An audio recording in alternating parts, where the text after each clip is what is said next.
Many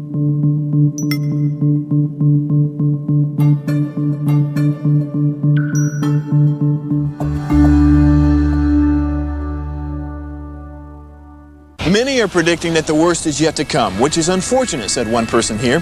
Until now, they've enjoyed the reputation of being the nation's icebox. Watched a burglar in his home this morning by webcam. As a journalist of over 25 years, stories are what make my world turn. Reporting live from the Dallas newsroom tonight, Jeff Crilley, Fox 4 News. But in 2008, I took the jump from my familiar life and started a PR firm from my home. We're talking about anyone with a camcorder like the one I'm using becomes a television network. We started slowly growing the company, and we now have over 100 clients, and we've branched into the world of live digital broadcasting. I now own 8 different TV studios and have a huge team, and the stories that I now get to share are sometimes the most important of my life. Life has a funny way of coming around full circle. This is the Jeff Crilley Show. Welcome to my show. In the early days of the pandemic, we found out just how reliant we are on China for our manufacturing, and that can be, frankly, very scary. Joining us to talk about that, Alan Davis. He is the CEO and founder of i5 Services. Alan, welcome to the show.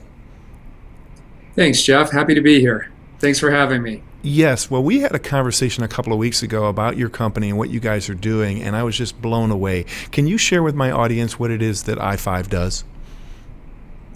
Yeah, for about the last 8 years now, we have been connecting the U.S. manufacturing supply chain together. We recognized a number of years ago a great deficiency in our ability to visualize and to see and even to connect our supply chain in the U.S. And so we began working on solutions in partnership with a lot of organizations across the country, including the National Association of Manufacturers, the National Institute of Standards and Technology, Manufacturing Extension Partnership, state manufacturing associations and MEPs around the country, to make sure we could build a network, not just in technology, but also in people that would actually connect our U.S. supply chain together and help us to respond to challenges and issues that would face our U.S. supply chain. When we were talking a couple of weeks ago, you told me a remarkable story about just a test you were doing for I believe, a client about where some goods and services were just down the road, and they had no idea that this company even existed. Can you share that story? Yeah, our initial platform that we built, just as we completed the prototype for that initial platform, we were working with a very large manufacturing company. And they were ready to award a $70 million contract outside of the state. And part of the exercise we'd been through with them was to define what exactly they needed in order to find manufacturers closer to their facilities. And so we ran our first query to see if we could find a manufacturer for them, because they told us that their buying group, their purchasing organization, had scoured the state. They weren't able to find what they were looking for in the state. And that first query actually brought back a company only 2 miles from their facility that had the exact clearances that they needed, all their excess capacity, the right capabilities, and were able to deliver that contract. And that really kind of opened everyone's eyes up to the fact that we really don't know what the guy down the street is doing. We don't have a great visibility into our U.S. supply chain, nor what our capabilities are as a country. And with some 40 million Americans unemployed, it would just make sense to create more manufacturing right here in the US of A, right? Yeah, and we see this as a great way to address some of the unemployment challenges and issues we're facing. For too long, we have outsourced too much, and so there is a movement now to bring a lot of manufacturing back to the U.S., and with that comes jobs and the ability to help address some of the unemployment challenges that we're facing. Prior to COVID-19, there was a projection that we were 6 million jobs short in manufacturing. Now, coming out of COVID-19, with the resurgence of manufacturing in the United States, it's anticipated that that gap may even be larger. And so there is a great ability now, if we can help people transition into manufacturing jobs, that will be able to have a significant impact into the unemployment in the U.S. through manufacturing. And you and I were first introduced through the Hero Club and CSuite Network. You have a very important role there at CSuite. Can you explain that? Yeah, so a number of years ago, as I was working on some of these challenges and issues in manufacturing, I shared that with Jeffrey Hazlett, the CEO of the CSuite Network. And Jeff said, Alan, why don't you start a manufacturing council within the C-suite so we can start bringing like-minded people together and we can help you get the message out.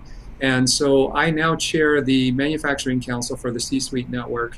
And we're working on the challenges and issues that face manufacturing and the manufacturing supply chain in the United States.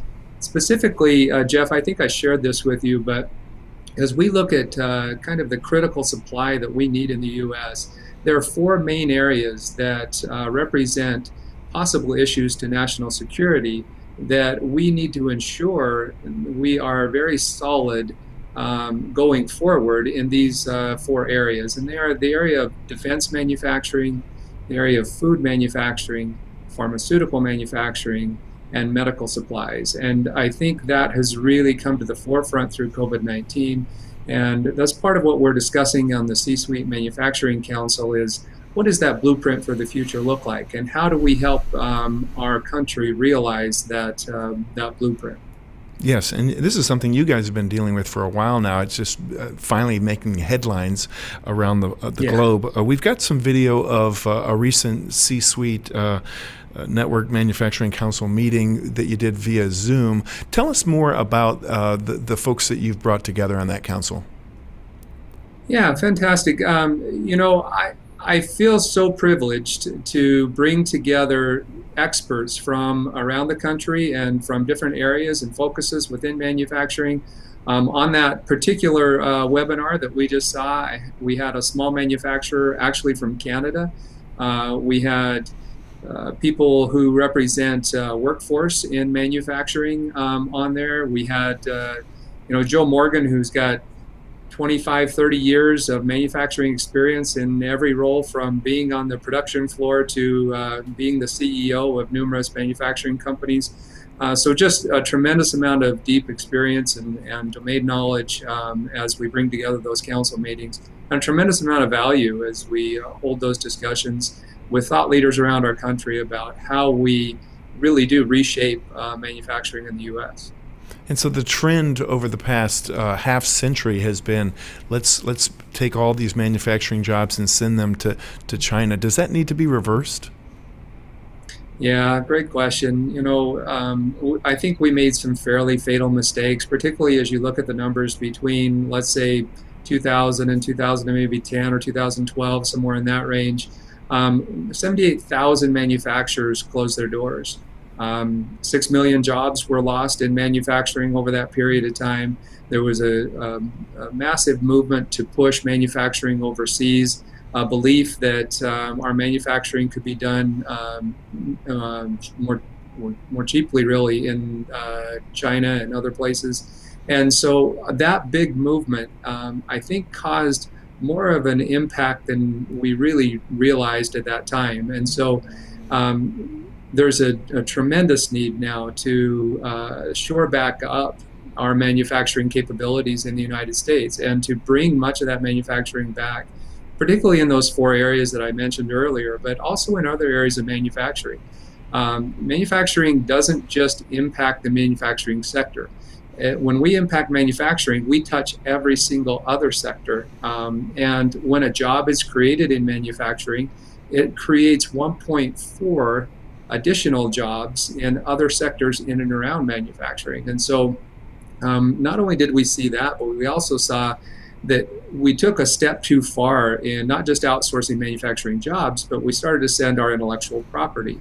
And we started to lose some of our competitive advantage in the global marketplace because we sent too much overseas and we had an overdependence on overseas production.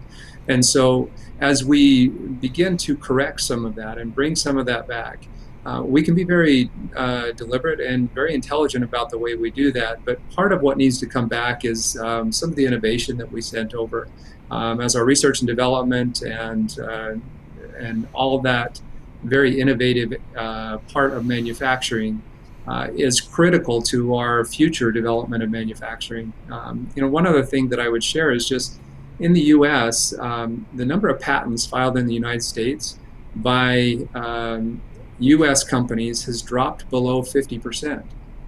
And 70% of U.S. patents filed are by manufacturing companies. So that should give us a pretty good understanding that we have not been innovating at the same level.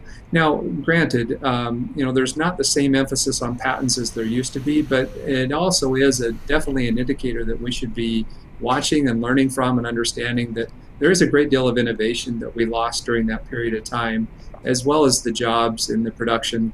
And so as we correct, we have the ability to correct all of those challenges and issues that we have actually created for ourselves from the early 2000 period on.